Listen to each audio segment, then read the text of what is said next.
BJP की सांसद कंगना रनौत ने, जिन्होंने अभी थोड़े दिन पहले ही किसानों को हत्यारा और बलात्कारी कहा था, उन्होंने अब किसान कानून वापस लाने की पैरवी की है। जी हां, वही काले किसान कानून जिनके चलते 750 किसानों की शहादत हुई।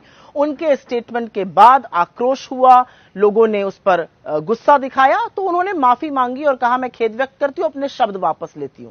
लेकिन यह संयोग नहीं है, क्योंकि जब वो माफी मांग ही रही थी तब तक बीजेपी का कोई अधिकृत खंडन नहीं आया है। नड्डा जी जो अध्यक्ष है, उन्होंने एक बार भी नहीं कहा है कि ये गलत है, ये पार्टी का स्टैंड नहीं है। और प्रधानमंत्री जो आज हरियाणा सोनीपत में थे, उन्होंने एक शब्द नहीं बोला है कि हम ऐसा नहीं करने वाले हैं। तो ये क्यों ना माना जाए कि असल में ये एक बलून है जो टेस्टिंग के लिए छोड़ा गया था, ये प्रयोग किया जा रहा है। अभी उनका माफी मांगना थमा ही नहीं था, तब तक बीजेपी के एक एमएलए हैं नंद किशोर गुर्जर, वो कूद पड़े। ये वही व्यक्ति है जिसने राकेश टिकैत को रुलाया था, जो लठैत लेकर गए थे किसानों पर आक्रमण करने बॉर्डर पे।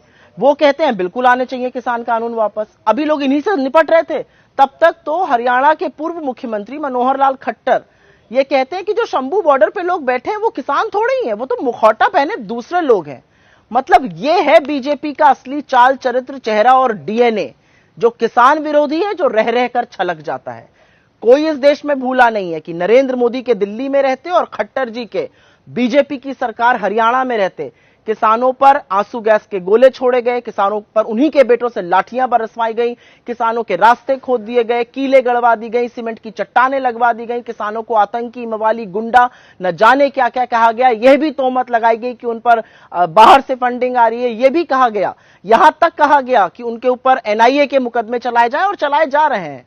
तो कोई 750 किसानों की शहादत को भूला नहीं है, और कोई ये भी नहीं भूला है, जो कि राहुल जी ने बताया कि सदन में जब 750 किसानों की शहादत के बाद विपक्ष खड़ा होकर श्रद्धांजलि के लिए 2 मिनट मौन रखना चाहता था, बीजेपी ने वो भी नहीं होने दिया। तो नरेंद्र मोदी जी, आप कितनी भी कोशिश कर लीजिए, आपका, आपकी पार्टी का, आपके सांसदों का किसान विरोधी डीएनए हरियाणा खूब समझता है।